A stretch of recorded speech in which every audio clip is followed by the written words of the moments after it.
I'm Ashley, a 21-year-old college student, and I live in our stunning family estate. Well, technically, it's my estate now. My father bequeathed it to me when he tragically passed away 3 years ago from a sudden cardiac arrest. I was only 18 then, just starting college, when we received that devastating phone call. 1 minute, Dad was his usual vibrant self, and the next, he was gone. Even now, the memory pierces my heart like a shard of glass. The house itself is breathtaking. It's the kind of place that makes people slam on their brakes and gawk as they drive by. 2 stories of elegant architecture, perfectly manicured lawns stretching out like emerald carpets, and a kitchen that would make even the most celebrated chef green with envy. I live here with my mom, Eleanor, who's 48. Dad, ever the provider, made sure she'd be taken care of too, leaving her a monthly allowance of $3,000 for life. What truly astonished me was how serenely Mom accepted everything. There were no arguments, no bitter complaints about me inheriting the house. She simply smiled, a sad but knowing smile, and said, "Your father always knew what he was doing." That's one of the things I've always admired about my mom. Her incredible ability to navigate the most turbulent situations with such grace. We settled into a comfortable, albeit quieter, routine after Dad's passing. Mom and I became even closer, if that was possible. She'd lovingly prepare my favorite breakfast every morning, and we'd linger over coffee, discussing my classes and sharing anecdotes about our days. Everything was good, or at least, I desperately wanted to believe it was. That's precisely why what happened a few months ago slammed into me with the force of a Mack truck. I walked through the front door after my afternoon classes, only to find Mom standing in our grand foyer with a man I'd never laid eyes on before, and 2 sullen-looking boys lurking behind him. "Ashley, honey," Mom began, her voice pitched unnaturally high and tight, "I'd like you to meet John, my husband." I stood there utterly frozen, the word husband echoing in the cavern of my mind. I must have resembled a gasping fish, my mouth opening and closing without a single coherent sound escaping. "We got married yesterday," she continued, as casually as if she were announcing she'd picked up a new throw pillow. John was noticeably younger than Mom. I'd later learn he was a full 6 years her junior. And his 2 sons, who looked to be around 12 and 14, stood behind him like shadows. But what truly floored me wasn't just the sheer shock of Mom remarrying. It was the cold, hard fact that she hadn't breathed a single word to me about even dating someone. No hints, no casual conversations, absolutely nothing. Just, "Surprise, here's your new stepfather and a couple of bonus stepbrothers." I watched in stunned silence as John, this complete stranger, sauntered around my house, inspecting every detail as if he were a prospective buyer at an open house. He ran his greasy hands along the mahogany banisters, peered into each and every room with a critical eye, and nodded with smug approval at the soaring ceilings. "This is even better than the pictures," he declared, a wide, unsettling grin spreading across his face. "We're going to enjoy living here." Something about the possessive way he said "living here" sent a shiver of unease down my spine, but I tried to dismiss the feeling. After all, when we finally sat down to talk that first awkward day, John seemed okay. Not exactly warm or welcoming, but not overtly terrible either. He asked a few perfunctory questions about my studies, cracked a couple of jokes that weren't entirely offensive, and somehow managed to keep his 2 sons relatively quiet for at least an hour. Maybe, I cautiously thought to myself, maybe this could actually work.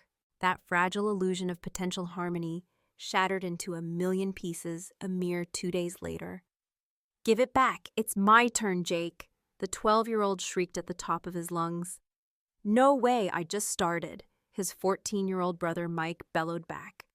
And just like that, the domestic peace was obliterated. They launched into a full-blown wrestling match over my laptop, as if it were the last piece of technology on Earth. This wasn't an isolated incident. It was my horrifying new daily reality. These 2 boys fought tooth and nail over absolutely everything.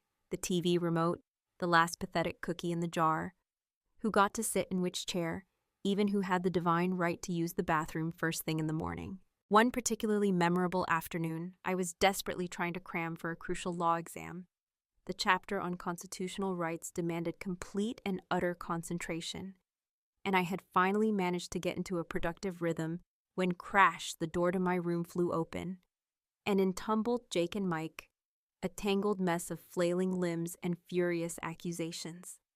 "Get out!" I yelled, leaping up from my desk, my voice trembling with rage. "This is my room." "He took the controller when I was winning," Jake whined, pointing an accusing finger at his brother. "You weren't even playing right," Mike shot back, and they continued their ridiculous brawl, knocking over my carefully organized study materials. My heavy constitutional law textbook hit the floor with a sickening thud, the pages bending under its own weight. "Dad," I heard Mike bellow from the hallway. "Jake's cheating again." Just then, John sauntered up to my doorway, leaning against the frame with that infuriating smirk plastered across his face. "Come on, Ashley," he drawled.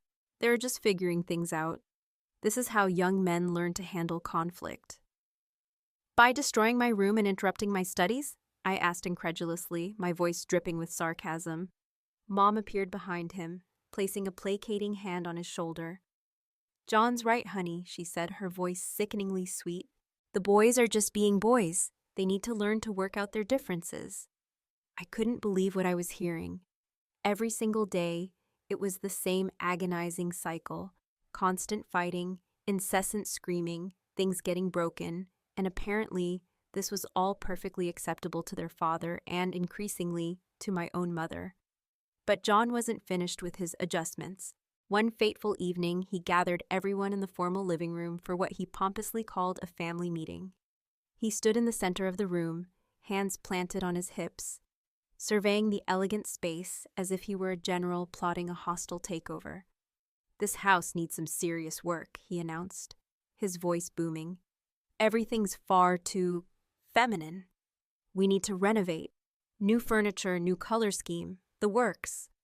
I sat up straighter, a knot of fury tightening in my stomach. "Excuse me?" "Look at all this," he sneered, gesturing dismissively around at the delicate floral patterns and pastel colors. "It's like living in a dollhouse. We need something more masculine, more befitting a proper family home."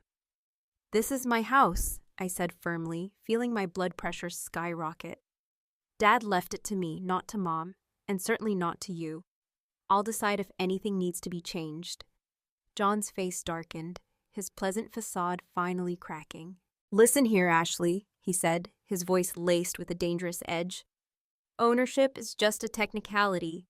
What truly matters is who lives here and who's the head of the family. And as the man of the house," I shot up from the plush velvet couch, my hands clenched into fists. "Let me make something crystal clear," I interrupted, my voice trembling with barely suppressed rage. "You don't command anything in this house. You live here because you're my mother's husband, and your obnoxious sons are here only because I allow it."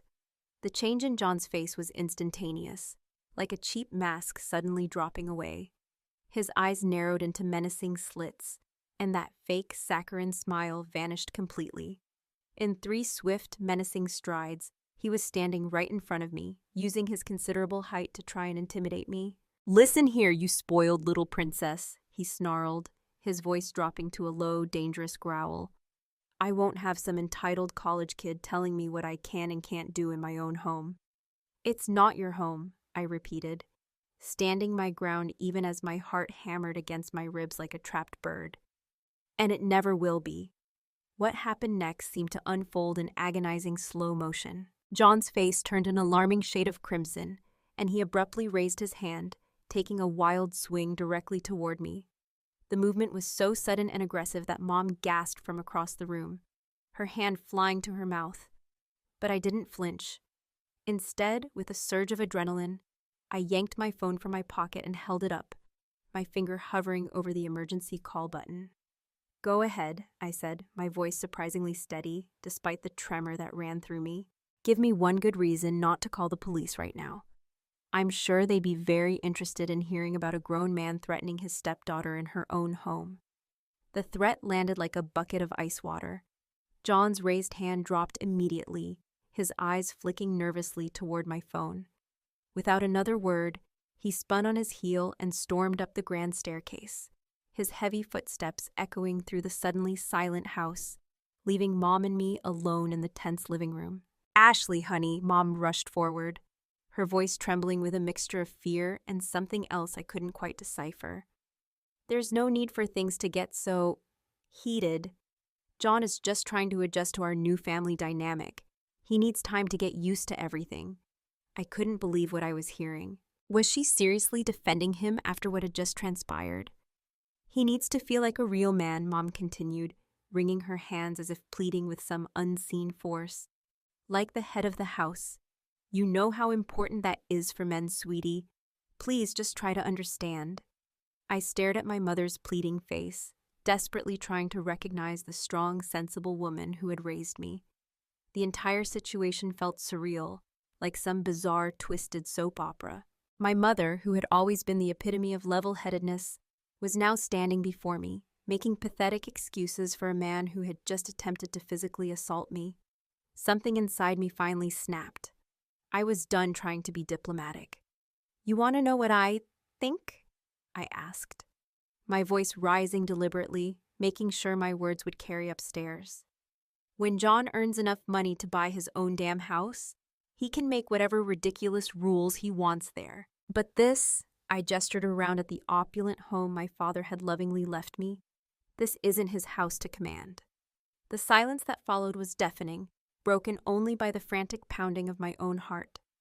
Then from upstairs, we heard heavy, angry footsteps, followed by a violent bang. The sound of John slamming the bedroom door was so forceful that it made the crystal chandelier in the living room sway precariously. In the aftermath of that explosive confrontation with John, things in the house undeniably changed, but not in the dramatic, resolution-filled way I had desperately hoped for.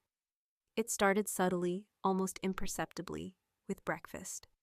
For as long as I could vividly remember, mornings had been our sacred time. Mom would be in the kitchen by 7 o'clock sharp, humming softly to herself as she worked her culinary magic at the stove. The comforting aroma of freshly brewed coffee and whatever delicious creation she was whipping up would waft upstairs to my room, a far more pleasant and reliable alarm clock than any electronic device. But now the kitchen was eerily silent in the mornings. The first time it happened, I naively thought maybe Mom had simply slept in. I came downstairs in my usual morning daze, fully expecting to be greeted by the rich scent of coffee and sizzling bacon, only to find an empty, cold kitchen. The stove was lifeless, the coffee maker untouched. Glancing through the dining room window, I could see Mom out in the meticulously manicured garden, leisurely sipping coffee with him. I listlessly made myself some dry toast and tried my best not to read too much into it. "Everyone's entitled to a morning off, right?" I mumbled to myself, trying to sound convincing. But it happened again the next day, and the day after that. Soon, a full week had passed, and the only sounds emanating from the once bustling morning kitchen were the lonely clinking of my own silverware as I fumbled around for a bowl of cereal or a stale piece of bread. One particularly disheartening morning, I finally mustered the courage to ask about it. I found Mom in the formal living room, idly flipping through a glossy magazine while John's unruly boys engaged in a noisy video game battle in the background. "Mom?" I started hesitantly, my voice barely above a whisper. Is everything okay? You haven't been cooking breakfast lately." She glanced up from her magazine, and for a fleeting moment, I thought I saw something flicker across her face. Regret, perhaps? But it was instantly replaced by a cool, almost clinical detachment I had never witnessed before. "Ashley, you're 21 now," she stated matter-of-factly, her voice devoid of any warmth. "You're a grown woman and perfectly capable of making your own breakfast. Besides," she gestured vaguely around the opulent room, "this is your house, remember? You're the lady of the house now, so you should learn to take care of yourself." Her words hit me like a physical slap, a sharp sting of rejection. I swallowed the hurt that welled up in my throat and simply nodded, not wanting to ignite yet another explosive argument. The suffocating tension in the house was already thick enough to cut with a butter knife. I turned and walked away, pretending I didn't see John's smug, self-satisfied smirk, from where he was comfortably ensconced in Dad's old leather armchair. As the agonizing days crawled by, I began to notice other unsettling changes.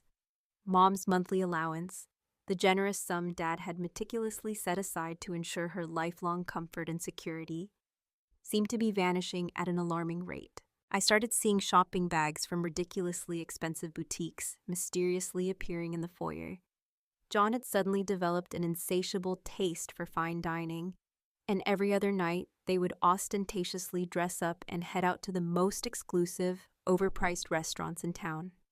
"We're trying that new French place downtown," Mom would announce, carelessly throwing on her designer coat while John impatiently waited by the door, jingling the car keys. "Don't wait up. I knew those restaurants. The kind of places where a single appetizer cost more than a week's worth of my meager grocery budget. And every single time they went out, it was Mom who instinctively reached for her elegant purse when the exorbitant bill arrived. My father's hard-earned money, so carefully earmarked to provide for his beloved wife, was now being carelessly squandered on romantic dinners with a man who had, just weeks prior, attempted to strike his own stepdaughter. But the extravagant restaurant dates weren't enough, apparently. Soon, Mom and John started taking frequent weekend trips together. It began innocently enough, with short romantic getaways to nearby quaint bed and breakfasts, but quickly escalated into longer, more lavish excursions to swanky beach resorts and secluded mountain lodges. However, their latest travel plan truly took the cake, leaving me speechless with disbelief and a simmering rage. "Ashley, we need to talk," Mom said one evening, intercepting me as I was wearily heading up to my room to actually attempt some studying. Her voice had that sickeningly sweet, manipulative tone she had recently adopted whenever she wanted something from me. "John and I are planning a romantic getaway next week, just for a few days, and we need you to watch the boys while we're gone." I actually laughed out loud, thinking she had to be joking. But when I saw the dead seriousness etched on her face, my forced laughter died in my throat. "Absolutely not," I said firmly, my voice leaving no room for argument. "Have you completely lost your mind? Have you seen how they behave? They're like wild animals." As if on cue, a loud crash echoed from upstairs, followed by the unmistakable sounds of them screaming at each other. Mom winced, but stubbornly pressed on. "They're just active boys, Ashley. You know, full of energy." "Active?" I cut her off, my voice rising incredulously. "They're dangerous. They could literally kill each other, and I am not going to be responsible for that. What if one of them cracks the other's skull open during one of their ridiculous wrestling matches? What if they break bones? No way." "Ashley, please," Mom begged, reaching out and grabbing my hand with surprising force. "John and I really need this time together. We've been planning this trip for weeks." I yanked my hand away, a cold fury settling in my chest. "Then take them with you, or better yet, leave them with John's mother. She only lives, 15 minutes away?" "Oh, she's far too old to handle them," Mom said quickly, her eyes darting away. "And I'm suddenly too young?" I shot back, my voice dripping with sarcasm. "Besides, I have plans that week. I have a crucial study group meeting, assignments due. The list goes on." The ridiculous argument dragged on for another excruciating hour, with Mom pathetically alternating between guilt trips and empty promises that the boys would behave, if only I would agree. But I stood my ground, my resolve hardening with each manipulative plea. In the end, they had no choice but to take Jake and Mike with them. The morning they finally left, you'd think someone had actually died from the melodramatic looks plastered across their faces. John stomped around, carelessly throwing suitcases into the trunk of their ridiculously oversized SUV, scowling at me as if I had personally ruined his pathetic life.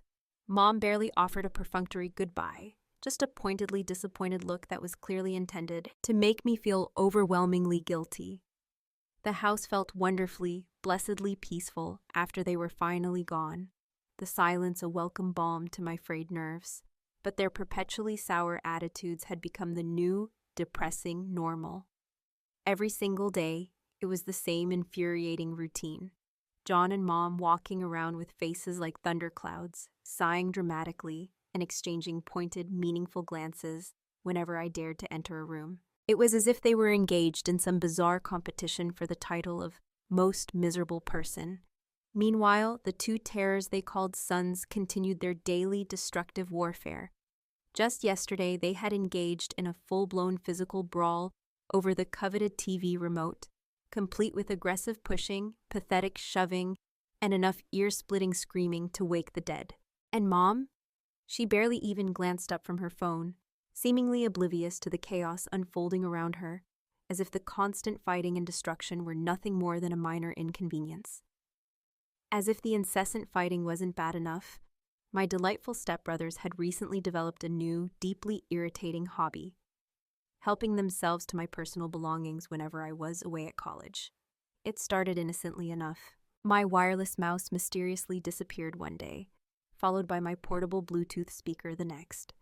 But soon, their sticky little fingers graduated to bigger, more valuable targets. I came home from a particularly grueling afternoon of classes one day to find my tablet conspicuously missing from my desk. When I confronted Mike and Jake, they both offered identical, exaggerated shrugs, plastering on their best innocent expressions. "Haven't seen it," Mike mumbled, pointedly not making eye contact as he scrolled through his phone. "Nope, no idea," Jake echoed, suddenly becoming intensely interested in meticulously retying his shoelaces. This infuriating charade went on for 3 agonizing days. 3 full days of them playing dumb while I knew, with every fiber of my being, that one of them had pilfered it. Finally, I had reached my breaking point. While Mike was conveniently away at soccer practice, I marched straight into his disaster of a room. The place was an absolute pigsty. Clothes strewn everywhere like discarded rags, sticky candy wrappers stuffed haphazardly between books, and posters hanging crookedly on the walls, as if a small tornado had recently ripped through. I started searching methodically, my anger fueling my determination. I rummaged through overflowing drawers, peered under the suspiciously lumpy bed, and even braved the depths of his overflowing closet. And there it was, tucked away, wrapped protectively in one of his disgustingly stained sweatshirts, and shoved in the very back of his bottom drawer, was my tablet. The battery was nearly dead, and he had already filled it with a ridiculous number of brain-rotting game apps and who knows what else. When he finally slouched home from practice, the look of pure, unadulterated guilt that washed over his face when he saw me standing in his doorway, holding my tablet, was priceless. I was going to give it back," he mumbled weakly, his eyes darting nervously. "Like hell you were," I snapped, my voice dangerously low. "Stay out of my room and stay the hell away from my things." But predictably, they didn't learn, not even a little bit. A week later, I walked into the living room to find them both sprawled out on the expensive Persian rug, my laptop precariously balanced between them, as they played some idiotic video game they had undoubtedly downloaded without my permission. Without a word, I snatched the laptop away, ignoring their immediate, indignant protests. "If I ever catch either of you touching my things again," my voice trailed off, the unspoken threat hanging heavy in the air. Then came the final, unforgivable straw. I was walking home from campus one sunny afternoon, my mind filled with the endless complexities of constitutional law, when I saw them. A woman I had never encountered before was standing with John next to my father's prized vintage Mustang, which had been inexplicably pulled out of the garage. The car he had cherished above all else, the one he had meticulously spent countless weekends washing and waxing, patiently teaching me about engines and oil changes, and the vital importance of proper maintenance. My stomach plummeted with a sickening lurch as I got closer and overheard their casual conversation. "Excellent condition," the woman was saying, circling the gleaming car with an appraising eye. "I think it would be absolutely perfect for my commute." "What in God's name is going on here?" I demanded, my voice sharper and more accusatory than I had intended. The woman turned to me with a bright, oblivious smile. "Oh, hello, I'm here about the car. He listed it for sale online." I felt as if someone had just dumped a bucket of ice water down my back, the shock stealing my breath.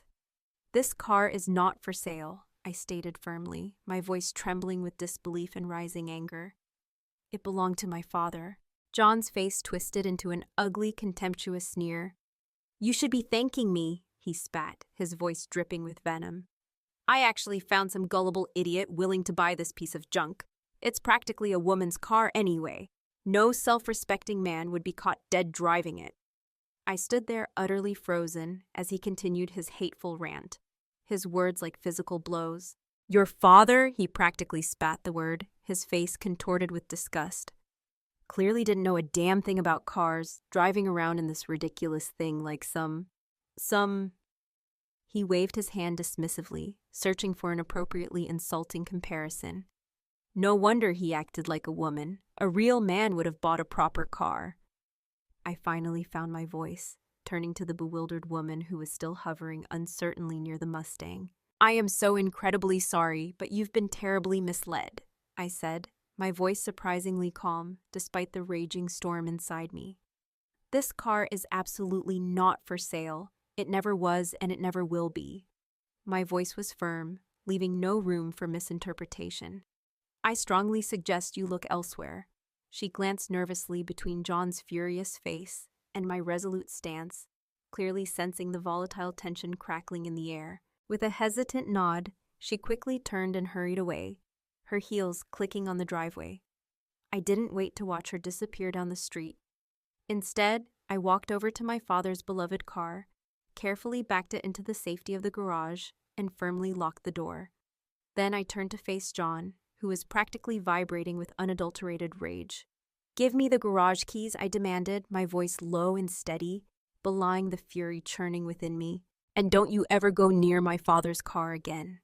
His face contorted with pure, unadulterated fury as he yanked the keys from his pocket and threw them at my feet with violent force. They clattered loudly against the concrete driveway as he stormed off, muttering a string of vile curses under his breath. That evening, Mom cornered me in the kitchen, her face a mask of cold fury. How dare you speak to John that way? She hissed, her voice low and venomous. Do you have any idea the kind of problems you're creating for yourself? I slammed my water glass down on the granite countertop, the sharp sound echoing in the tense silence. Problems? You want to talk about problems? How about him trying to sell Dad's car behind my back? How about him insulting Dad's memory in the most disgusting way imaginable?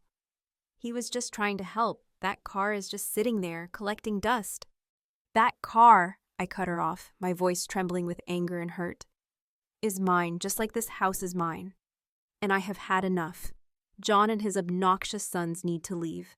I am done with the constant fighting, the blatant stealing, the utter disrespect. I am done with all of it. You're kicking us out? Mom's voice rose to a shrill shriek, her eyes wide with disbelief and a hint of something akin to panic. Your own mother? No, Mom, not you, I said, taking a deep breath to try and control the overwhelming emotions threatening to consume me. You can stay. You're my mother, and this was your home with Dad too, but John and the boys need to go. She stared at me as if she didn't even recognize the person standing before her, her face a mixture of shock and disbelief. Then her expression hardened into stubborn defiance. If they go, I go. Her words hit me like a physical blow, a sharp, unexpected pain that momentarily winded me. But I stood my ground, my resolve unwavering. That's your choice, Mom. They were gone by the following afternoon. I watched from my bedroom window as they sullenly loaded their cheap-looking boxes and overflowing suitcases into their beat-up cars. Mom didn't even offer a goodbye, just a final icy glare that spoke volumes of her resentment. After they finally drove away, leaving an unsettling silence in their wake, I retreated to Dad's study, surrounded by his comforting books and familiar photographs, trying to process the whirlwind of events that had just transpired. But one persistent, nagging thought kept circling in my mind. This wasn't over. John wasn't the kind of man to walk away quietly and gracefully. I knew deep down that I needed help, professional help. The very next morning, I picked up the phone and called Dad's old friend and trusted lawyer, James Wilson.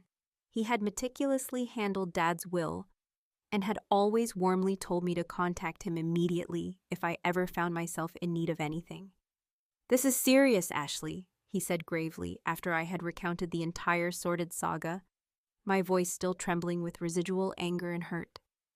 Your mother has absolutely no legal claim to the property. Your father's will was crystal clear about that. But if she decides to file a lawsuit, I started, a wave of anxiety washing over me. But then I stopped. These days, I honestly wasn't sure what Mom was capable of. Legal battles are expensive, Ashley, James continued, his voice calm but firm. Even if we win, and we would win, you'd end up spending a significant amount of money and a considerable amount of time fighting this out in court, not to mention the immense emotional toll it would take. He leaned back in his worn leather chair, his expression thoughtful. My best advice?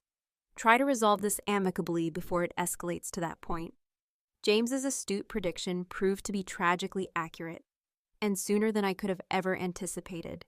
Just 2 days after our sobering meeting, my phone rang, Mom's name flashing ominously across the screen. I'm filing a lawsuit, she stated without any preamble, her voice cold and hard. For division of property. You can't just throw us out on the street like we're garbage. I contacted James immediately after hanging up, my heart sinking with a heavy sense of dread. Let's try mediation first, he suggested, his voice reassuring despite the grim circumstances. Get everyone in a room with a neutral third party. It'll be significantly cheaper and much faster than a protracted court battle. The mediation was scheduled for the following week. I arrived early, accompanied by James, the knot of anxiety in my stomach tightening with each passing minute. Mom walked in a few minutes later, flanked by her own lawyer and, predictably, John, who couldn't seem to resist the opportunity for one last power play. James immediately took control of the tense meeting, his presence a calming force in the charged atmosphere. Let's be absolutely clear about what we're dealing with here, he began, his voice firm and authoritative as he spread out several important-looking documents on the polished conference table. Mr. Parker's will was ironclad. He had it meticulously drawn up by one of the best estate lawyers in the entire state, me. He methodically walked them through the intricate legal details, his voice calm but unwavering. The house, the car, absolutely everything was explicitly left to Ashley, as his Eleanor Parker, you received a very generous monthly allowance, which I understand you are still currently receiving. There is simply nothing here to legally dispute. Mom's lawyer shifted uncomfortably in his chair, avoiding eye contact, as James continued his persuasive argument. A lawsuit would be an incredibly expensive undertaking, Mrs. Parker. Very expensive. Ashley here has the financial resources to fight this for as long as necessary. Do you, bud? He looked directly at my mother, his gaze unwavering. Are you truly prepared to drain your savings, possibly even go into significant debt, for a case you simply cannot win? John predictably jumped up, his face flushed with anger. Of course she wants to continue. We're not going to let some spoiled brat. Mr. Stevens, James cut him off sharply, his voice leaving no room for argument. You are not a party to this discussion. I am addressing Mrs. Parker. In fact, he added pointedly, I think it would be far more productive if you waited outside. John's face turned that familiar shade of angry red. With a violent huff, he stormed out of the conference room, slamming the heavy door behind him with such force that the blinds rattled precariously. In the sudden, tense silence that followed his dramatic exit, I watched my mother. She looked smaller somehow, more defeated, the fight seemingly draining out of her.